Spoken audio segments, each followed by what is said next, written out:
what happens often in those environments becomes a self-fulfilling prophecy. If you think things are really bad, you cut back and then you make things really bad. We went the other way. But I think also on the real estate side, what I was willing to do was also take risk over there. We leveraged a lot. I had to personally guarantee a lot of the debt. We took on a fortune of debt in order to establish our distribution centers and build our inventory. And in the end, that risk paid off. Obviously, when things don't go well, that debt will eat you alive. But the important thing is where people do well is by taking risk. Hard work will only get you so far. Eventually, you're going to have to take some risk.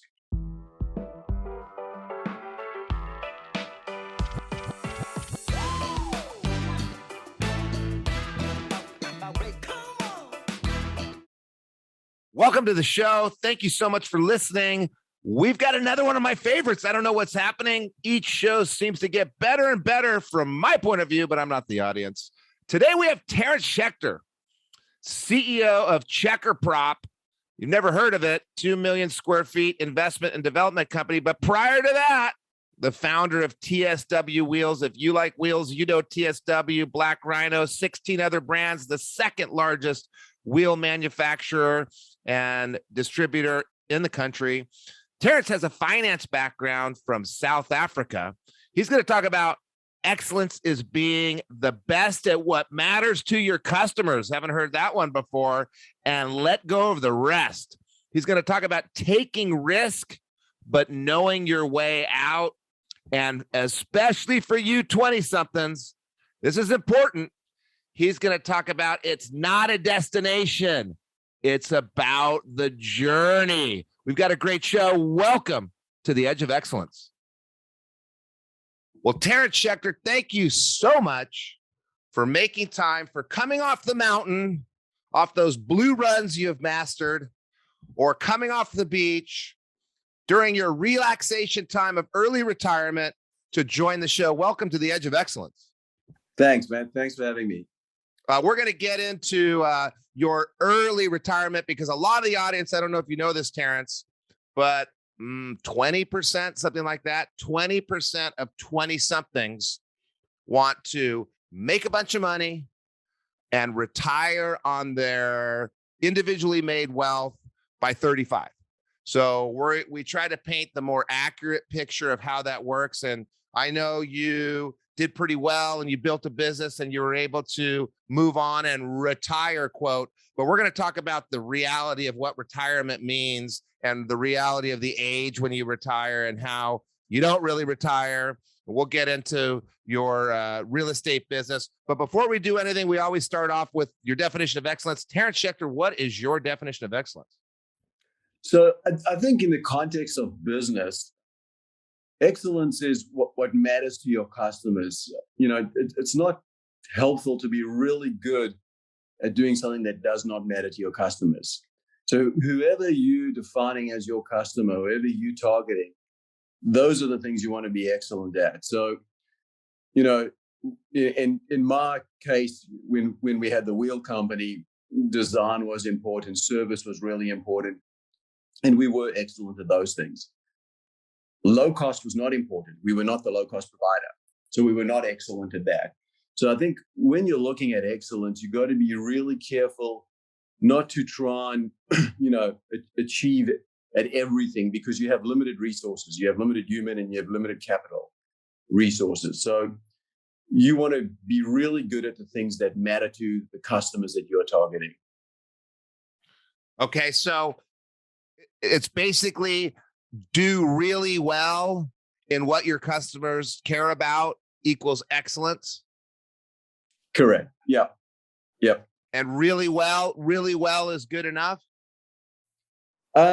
No, you want to be the best at it. You without necessarily just constantly looking at your competition, you want to be the best at what you think matters to your customers. On the flip side, because you have limited resources, don't pursue the things that don't matter to your customers. It's sort of like a basis of strategy.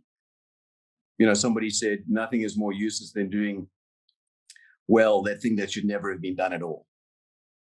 So really important is to think of what matters to your customers and be really good at that.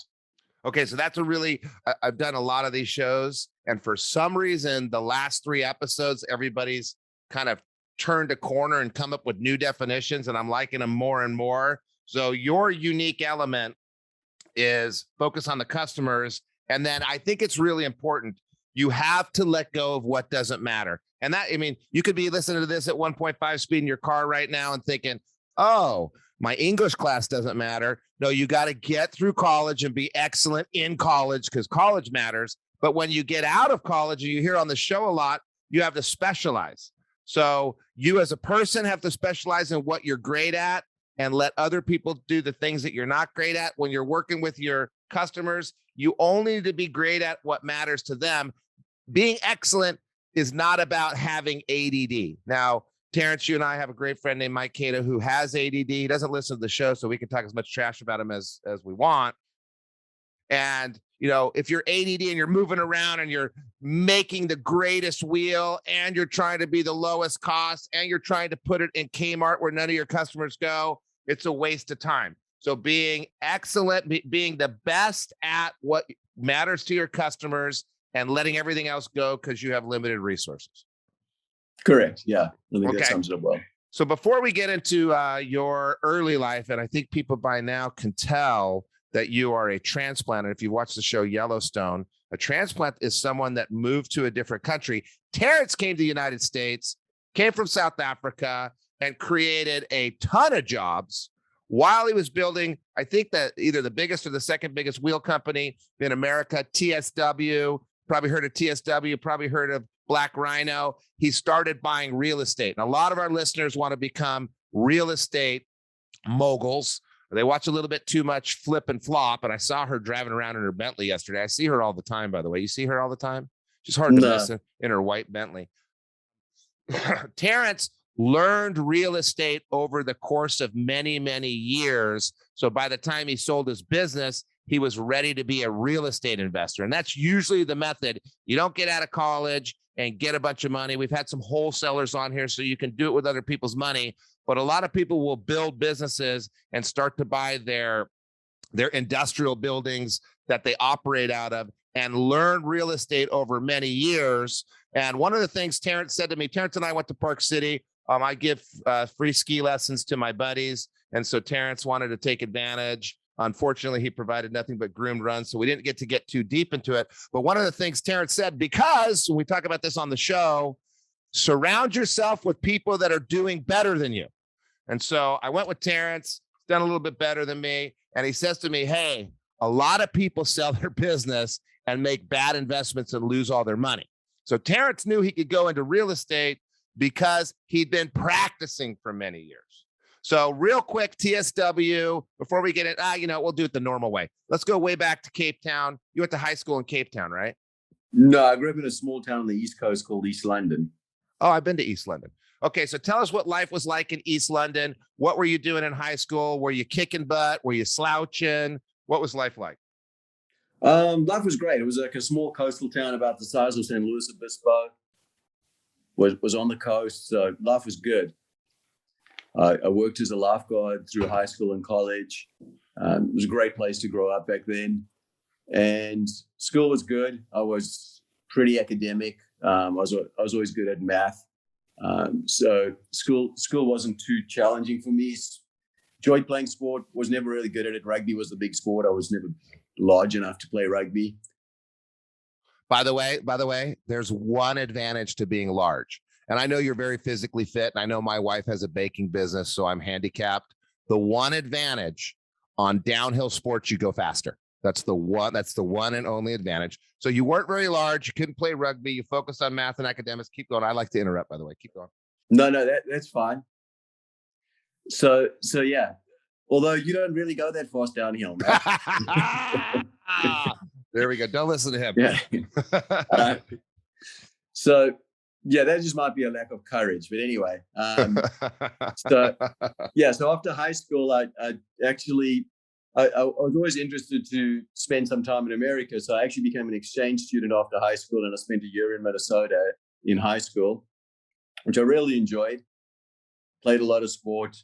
Was a great experience because I was going from sunny South Africa to Minnesota. Landed in January, so had a really good time. Had you ever seen that sort of weather before in your life? Not even close. Had you ever seen snow before? I'd seen a little bit of snow, but I mean, you literally couldn't even buy the correct clothes in South Africa. They're just not available. You can't get the right jacket. So I arrived in South Africa, in Minnesota, underdressed and ran out, bought some warm clothes, but had a good time. I spent a year there. After that, I went to college in the University of Cape Town for 4 years. It was a good experience, studied business science and majored in finance and accounting. So I think the one thing that's really helped me through my career is my understanding of finance and accounting.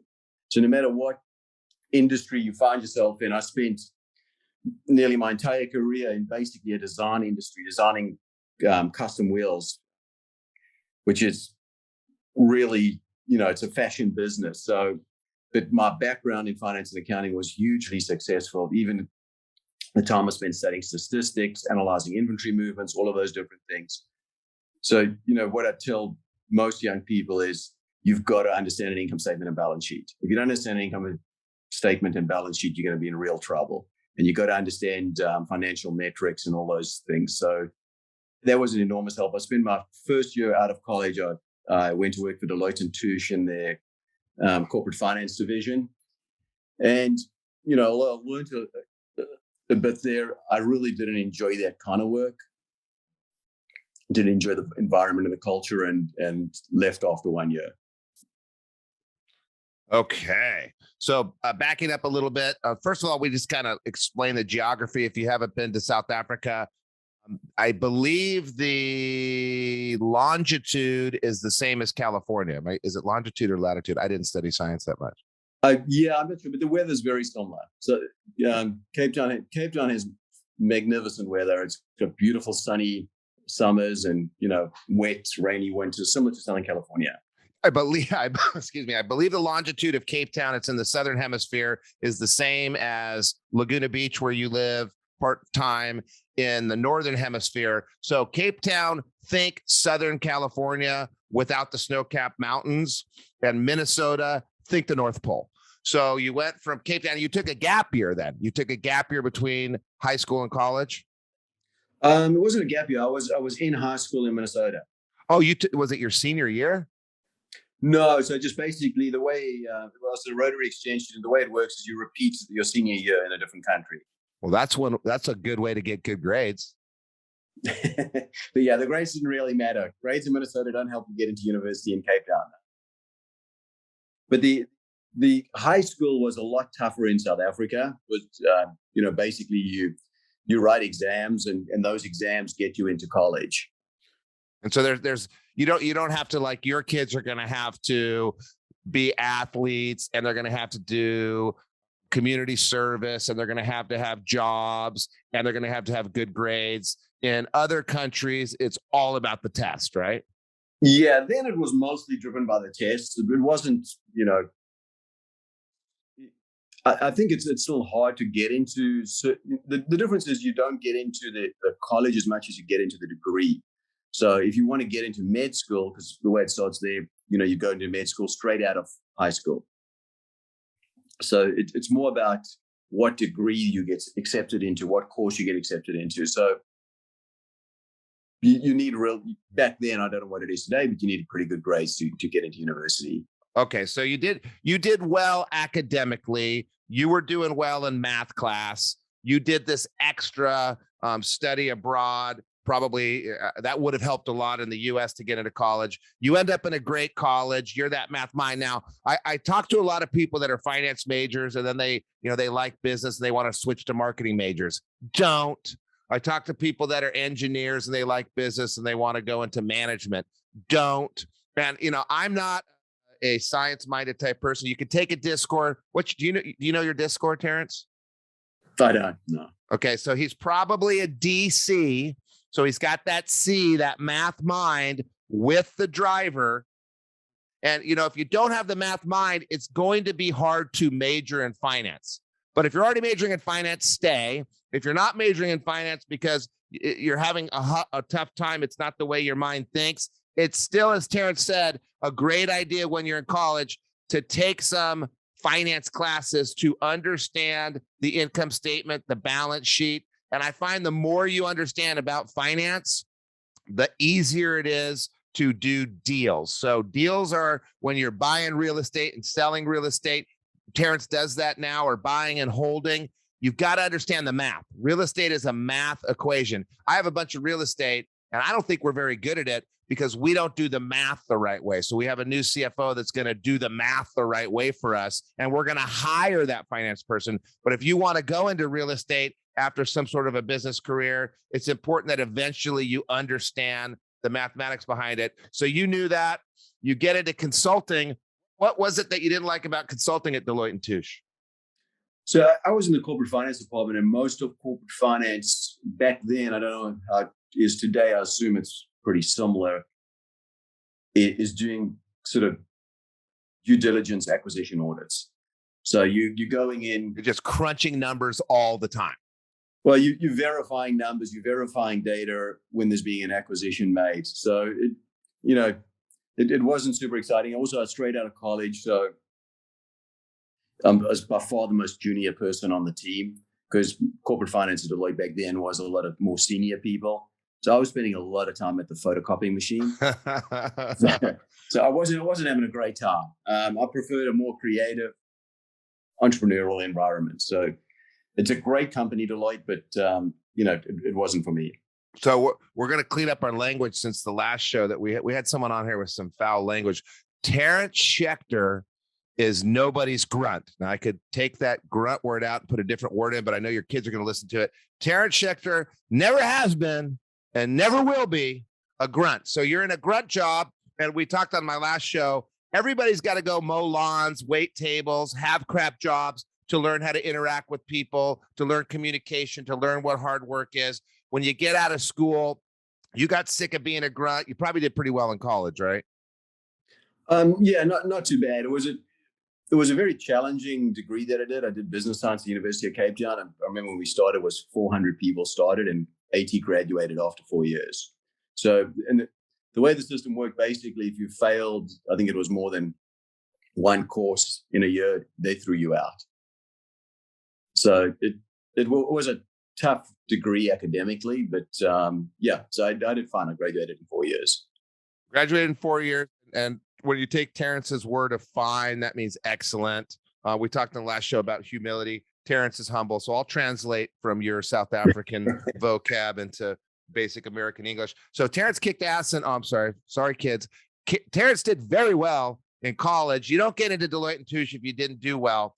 And you're working at Deloitte & Touche and you leave after a year and you somehow partnered up with people that had I believe it was kind of a floundering wheel business that was a big brand in South Africa, and you somehow brought it to the U.S. So real quick, tell us how you ended up bringing TS. You didn't found the brand TSW, but you brought it to the U.S. and founded it here. How did that work? Correct. Yeah. So TSW actually was doing very well in South Africa, and they were doing very well in the UK.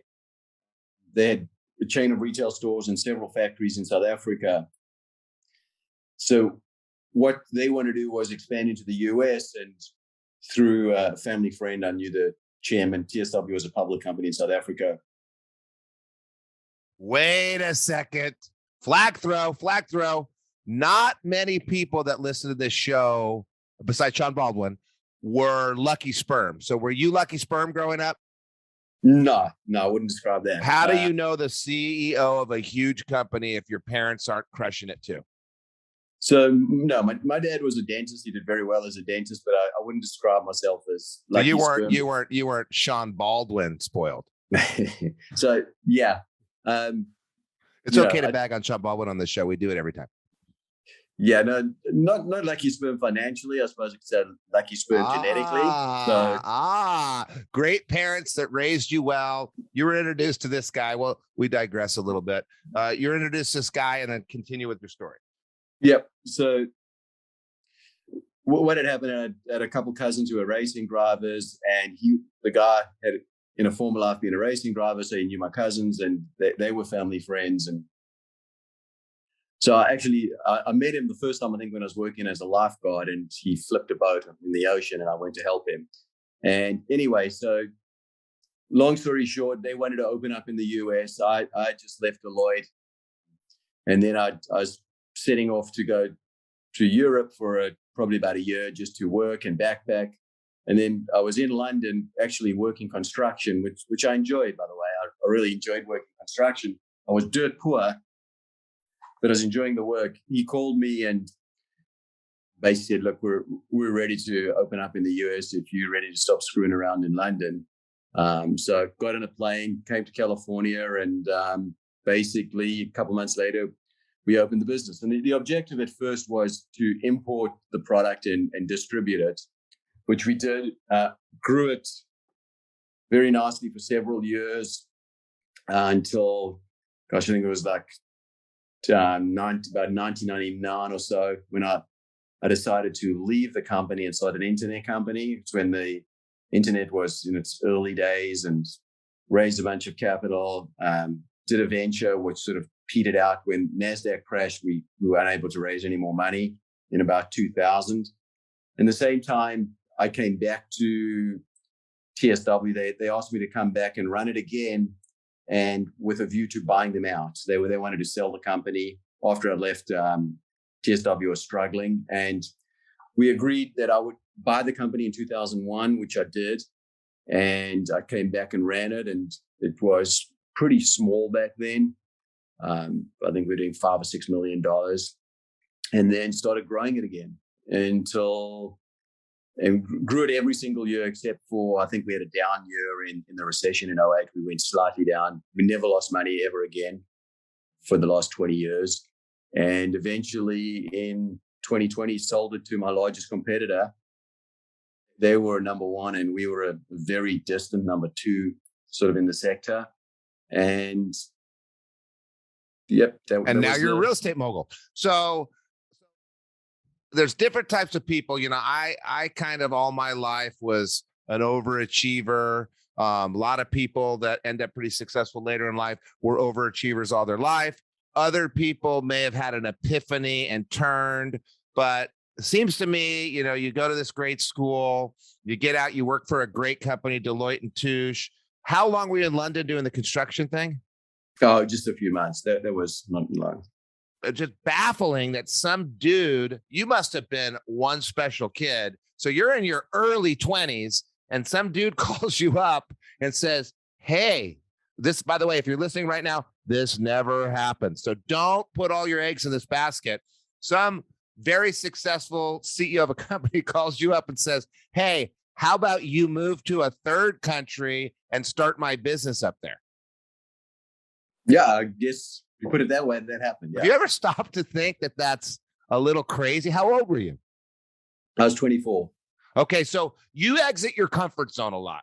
You know, you do things that are comfortable over and over and over again. You're not going to hit mega home runs. So you uncomfortably go to Minnesota wearing shorts and a t-shirt. It's probably pretty uncomfortable to move to England. Very uncomfortable to leave a company like Deloitte and Touche. And then super uncomfortable, you're going to get into a totally different industry and move to a totally different country. And you're setting up an importing and distribution business. So you came to America not as a manufacturer, not as a retailer. TSW said manufactured and retailed. You came to America to bring a product in from another country and then distribute it to retail stores. So you became a relationship person and kind of a salesperson, getting your wheels stocked in a better location of the tire center or whatever it was. Yeah. So in the beginning, that's exactly what we were. And it was quite hard. I mean, I knew nothing about the industry, and I was basically going door to door to tire shops selling the product. But after I purchased the company outright in 2001, what we did is we purchased the brand from the company in South Africa, and then we started building our own brands. In the end, when we sold, I think we were at 12 brands or so. But we then shifted the manufacturing to China and started doing all of our own design. So then we were able to make the product that was right for the US market. And we also exported probably 25% of the product to other markets around the world. Ironically, we ended up selling product to the South Africans themselves that we had bought the brand from, because we became very good at design and fitment. And the other thing that we were good at, and this is really important for, young people starting out, is we were willing to take risk. And so we took a lot of product development risk, and we took a lot of risk on inventory. And that really paid off. A good example was in the recession when things really crashed in like 07, 08, everybody was pulling back. They were stopping product development. They were cutting out on inventory. We went the other way and we expanded, and we bounced right out of that in like 5 minutes, because, what happens often in those environments becomes a self-fulfilling prophecy. If you think things are really bad, you cut back, and then you make things really bad. We went the other way. But I think also on the real estate side, what I was willing to do was also take risk over there. We leveraged a lot. I had to personally guarantee a lot of the debt. We took on a fortune of debt in order to establish our distribution centers and build our inventory. And in the end, that risk paid off. Obviously, when things don't go well, that debt will eat you alive. But, the important thing is, where people do well is by taking risk. Hard work will only get you so far. Eventually, you're going to have to take some risk. And some risk is stupid risk, right? And Terence and I like to do sports. We're going to go mountain biking on Sunday. We're pretty good, but we're not going to go down a Red Bull cliff, because that risk might kill us. I tell my kids, I want you to do things where you might get hurt, but not where you might get killed. And it's the same thing for business. You're exiting your comfort zone, right? And back to your definition of excellence, you became really good at design. You were already really good at distribution. So you add another element to your core competency. Now you're design and distribution, but you didn't build factories. You outsourced that. You let someone else do the actual manufacturing. And it's not that it doesn't matter. It's delegating something that does matter. You're excellent in design. You can't be excellent in everything. And in your definition, you said, do really good at what matters to your customers and let go of what doesn't matter. You need to do really good at what matters to your customers, let go of what doesn't matter, and delegate the things that someone else would be more excellent at. So you got someone in China. I know you supervise them. I know they're your factories. I know you're going there, but you're delegating that, and you're taking calculated risks in a couple areas. Then you start your distribution centers. You decide, you know what? I probably should own these things instead of rent them. But you're taking calculated risks. You've got a finance degree. You spent a year studying deals and analyzing the numbers. You had that experience, so you had somewhat of a core competency in understanding what real estate would be good real estate. You had some core competency in understanding how much inventory is not way, way, way too much coming into a recession. How do you calculate these risks when you're exiting your comfort zone? I think that there's several factors. Like if you take the real estate as an example, we buy a building, we were typically the tenants. So, and we know what our financial condition is. So we know that we're going to be just fine. So in those instances, we have an advantageous position. But also when I was buying inventory along the way, I focused on industrial buildings because, that's what I'd spent my whole life in, industrial distribution buildings. So I really understood those buildings. I could walk into a building in 5 minutes and see if it's a good building or bad building. Whereas, when I purchased retail real estate, I'm not a retailer. Not a good place to be. I don't really understand, all the little innuendos about retail. So those were, typically not things that we pursued.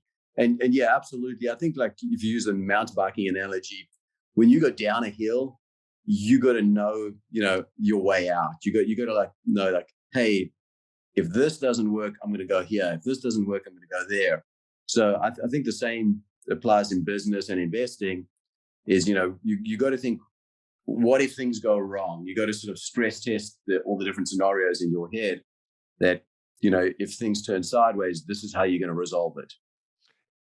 You're kind of dancing around the concept of core competency, which my buddy Scott gave a speech one time at Oakley, and I was sitting in the front row, and I went, "Oh my God, I totally blew the core competency." So, to your real estate analogy, we own buildings that our construction company occupies. We know who the tenant is. We know the rent's going to be paid. We know exactly what we need. And after doing that for a few years, you can understand how to buy a similar building to fill with similar businesses. You got to know if the business is going to be able to pay rent. You got to know the location.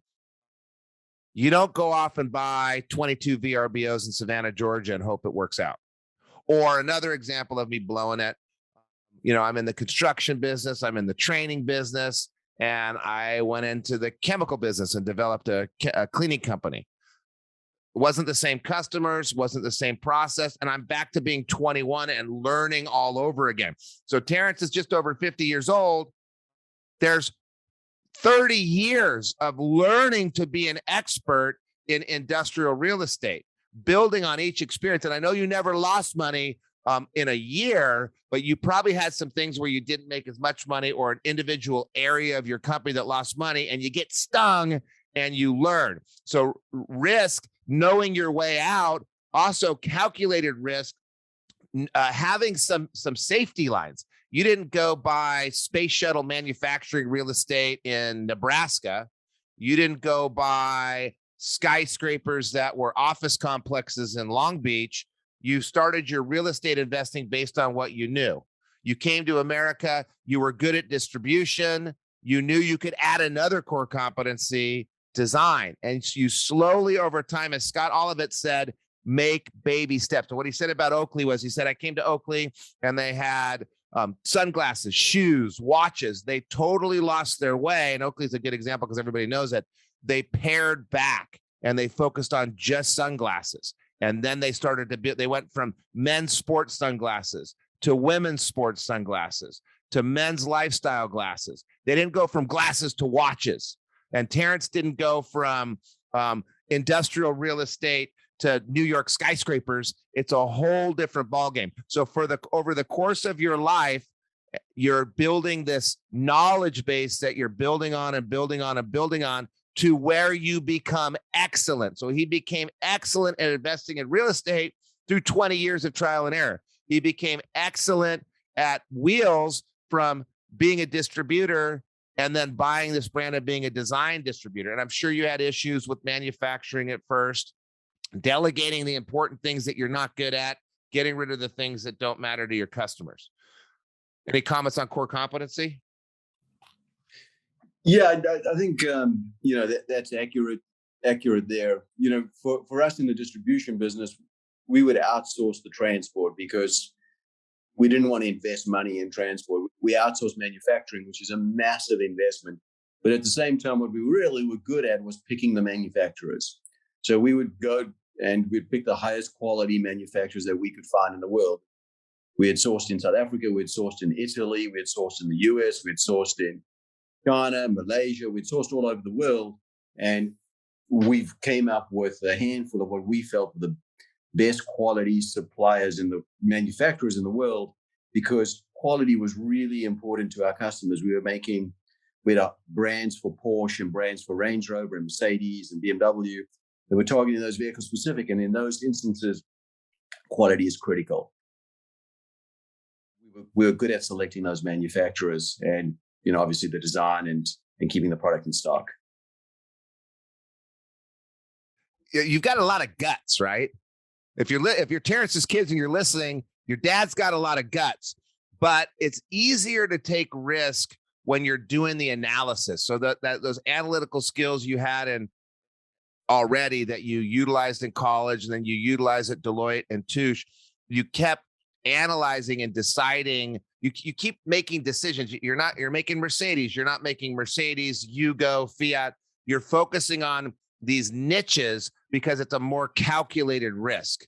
And every as I hear you talking, you're taking just little slivers all the time. You're not shooting shotgun blasts.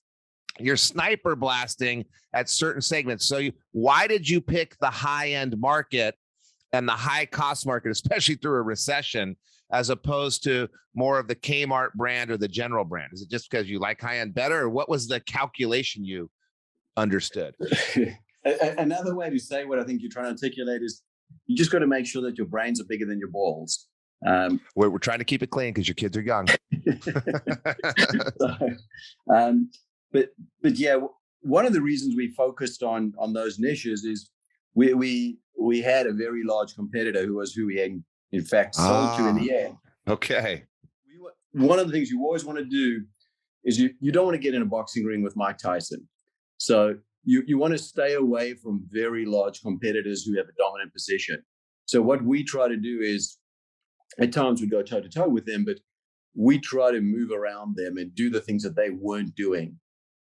So, you don't want to be headbutting a competitor, because in the end, you both lose. And if they're bigger than you, they'll probably win. So it's really important not to, try and get in a slugfest with someone, because in the end, there's not one customer. You're focusing on different customers in different points in time, and you want to attract the customers that are looking for the things that you have. I think I met you in the late 90s. So you joined before you owned the company? No, while I was running the company. I started the company in 91. So just to back up a little bit, you're beginning with the end in mind, and your entrepreneurial story is very similar to a lot of mine too. Somebody comes up to you and says, hey, let's do a business together. Oh, cool. I'm 20 years old. I think I can do that. I like wheels. That's very natural, right? What's not natural is the minute focus. Everybody wants, all I need to do is get 10% of the market of US water and I'll be rich. Okay, let's minutely focus down. So that's not natural. And what else is not natural is they say this a lot, begin with the end in mind. So you carve out a niche where you're not competing with Mike Tyson. They're making mid-level, low-level wheels, and I probably shouldn't say it that way. They're not making the absolute high-end wheels. And so you see an area that's not serviced where people are going to leave you alone if you service that area. Secondly, and I know Terence, I guarantee he's thinking right from day one, these guys are going to buy me. So he decides to be the master in the area that they need to be in. And I always laugh at, I want to retire by the time I'm 35 and live off of my wealth. You'll get there, but just not by 35. It takes a while to build that niche to the point where they have to take you out. And is that what happened? Did they have to take you out? No, I wouldn't say that. And when I was building the company, I wasn't building it to sell it. I really enjoyed what I did. And that was, when I started out, it was before private equity had come into our industry. So there was no, at any point, obviously anybody builds a company thinks that, one day it might sell, but early on there was nobody snapping up wheel companies. So I was just building it as a sort of a lifestyle business and just trying to do a really good job and have fun while I was doing it. Okay. And I want to take a pause on design because my little angel, Jake, is into design. Were you actually designing the wheels with your own hand? Yes, I was. Yeah. Are you good? Are you good at drawing? No, but I'm good at designing. So there's a difference between drawing and designing. So what happened was early on when we were really small and we had very limited resources, I went and did some courses at Art Center Pasadena, which is one of the best industrial design schools in the world. They had a night program. Ironically, I think some of those classes were hosted at Oakley up the street from where our office was. So I did some classes there, learned how to draw, and then basically taught myself how to start designing wheels. And, I had a good eye for design, but I wasn't a great artist. But there is a fundamental difference between somebody who can draw stuff and somebody who can create new ideas. So we were pretty good at creating new ideas. And then as we grew, I was able to start hiring full-time designers. And, and that's when we really grew. Just because you're good at something doesn't mean you shouldn't bring in other people that are potentially going to be better than you at it. Yeah, I took Jake and a couple people over to Scott's little museum, and he made a big point that that he wanted to be in design, but he didn't know how to draw, and made a big point that you have to know how to draw to be in design. And I've heard about architects too, but maybe that's just clothing design, or maybe it's not true in your opinion. No, it is true, because it comes down to how you're going to articulate what's in your head. So ultimately, you got to put it on paper. And what I was doing, I was drawing the product. I was doing 2D cross sections and then sending it to the factories to draw up the 3Ds and do the engineering on the product. So yeah, you got to be able to draw to communicate it. Otherwise, you're not going to be able to communicate it. No matter. So you don't have to be an artist, but you have to be able to do the basic drawing if you want to go into design. Correct. So I mean, there's a lot of great designers. People like Versace was not a designer. I think he was a textile merchant.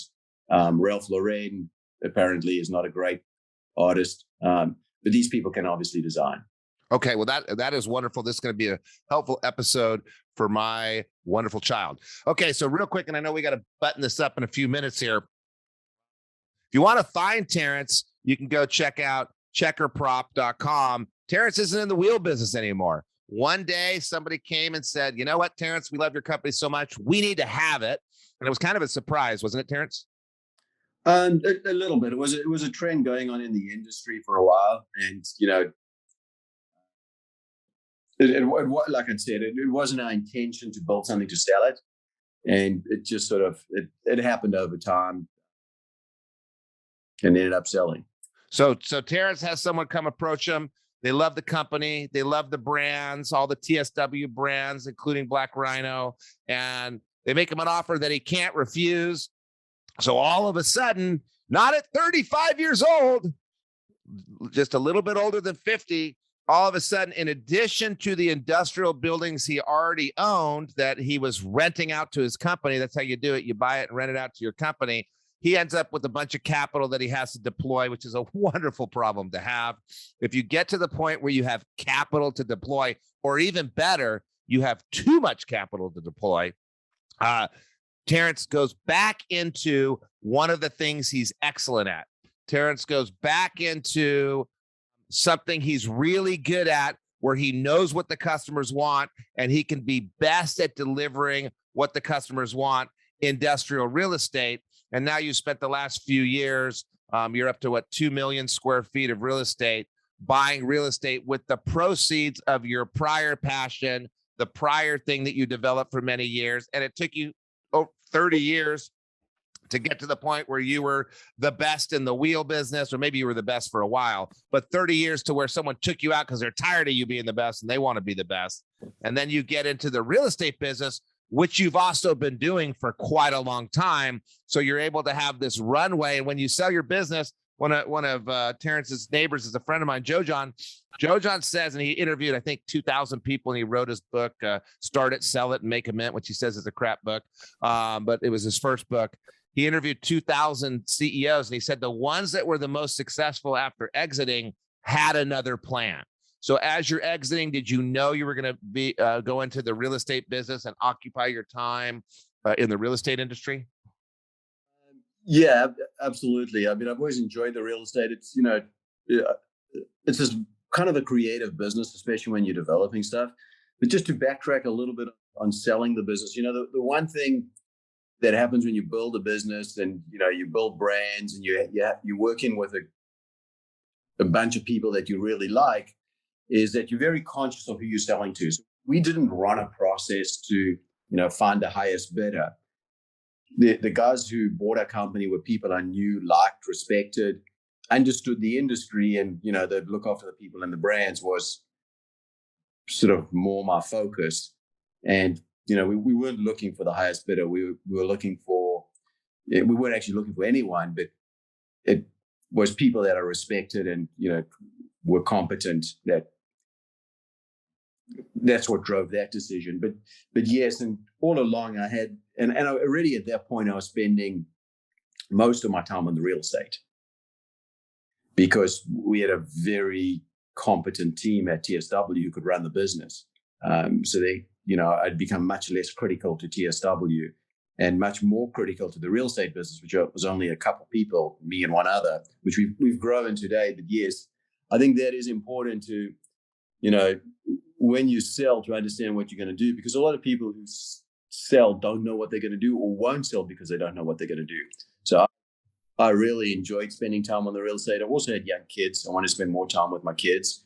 So that's also what drove the decision. My kids are 10 and 12, and I still have this opportunity to spend time with them, but that's done in 8 years' time when they're off to college. Yeah, when you are excellent and you're building an excellent business, you care more about the survival of the business than you do about a few extra zeros. I mean, you're never going to be able to spend it anyway. You want that legacy to live on. And I know you got to take off in 3 minutes, so I got to hit you up with one last question before you take off.